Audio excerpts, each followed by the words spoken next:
kung saan tayo magpapatahe. So, kailangan po, kailangan talaga na pare-paro tayo ng tsura. Kaya may uniform.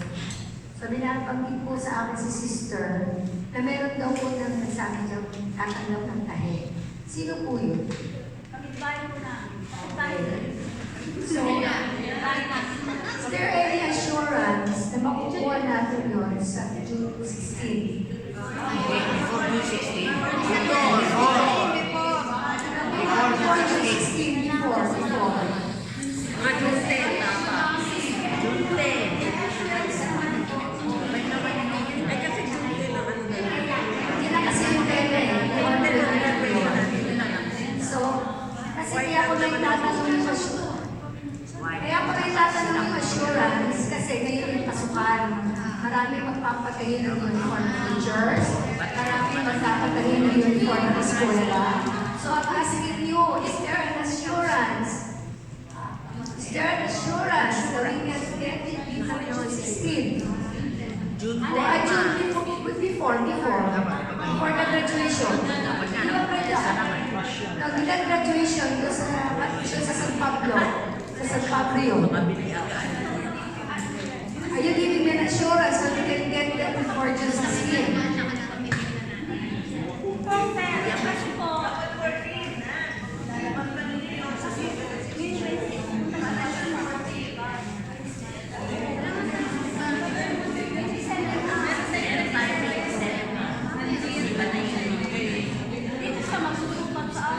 Pupunta dito yung manunukad, syempre, susukatan ng mga kaseksinan.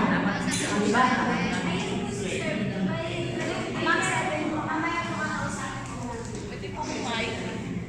27. Dito, which is the Wednesday. It's coming Wednesday. Kaya po sinend ko na po sa kanya lahat. Ilan ng tao Okay. Before niya po dadalhin yung mga So kasi hindi natin malalaman kung nagyan ang ating katawan sa kailangan susunod na tayo. Sige, read lahat doon, the mananahe, the dress maker will be here on May 27. Huwag na ako.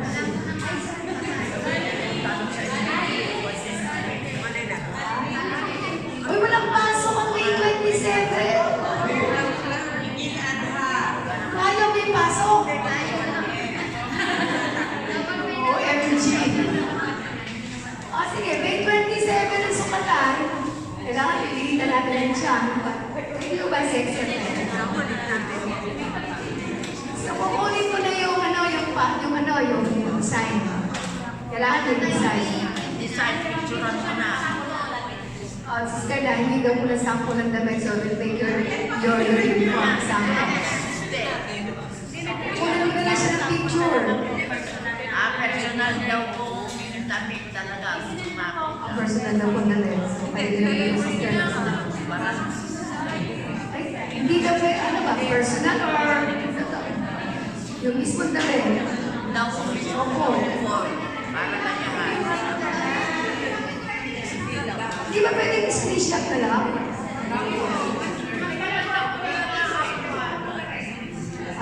Mas maganda ang actual para makita itong sikat na sukat ito sa mga bias na ano. Pwede mo na assistant. Sino po pwede hiraman ng uniform? Pwede start.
blouse, and black skirt.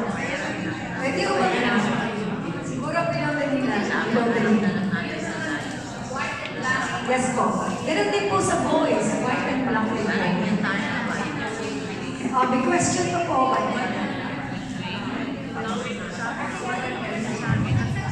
Doon po sa food natin. Kasi nakikipag-communicate po ako kay Brother Les. Yung po bang sa food natin, agree na kayong lahat. Wala, hindi ba yan? Ako lang pala, hindi ba ba yan? Yung ating presyo na nakakolekta. Dear teacher, nakakolekta ka na po? Meron na po ng bayan. Kasi sabi nga ni Brother Len, ay nangihingi ng half down payment. Nangihingi po sila ng half. Magkano po yan, Brother Len, yung half na yun? Okay, 90,000 ang half of our down payment. Ayun na po ang bahalang pag-report kung magkano na po ang ating account. And when is the next Brother Len? Nag-half next week. Sige po, Madam Treasurer, maraming po salamat. Gusto ko katawan.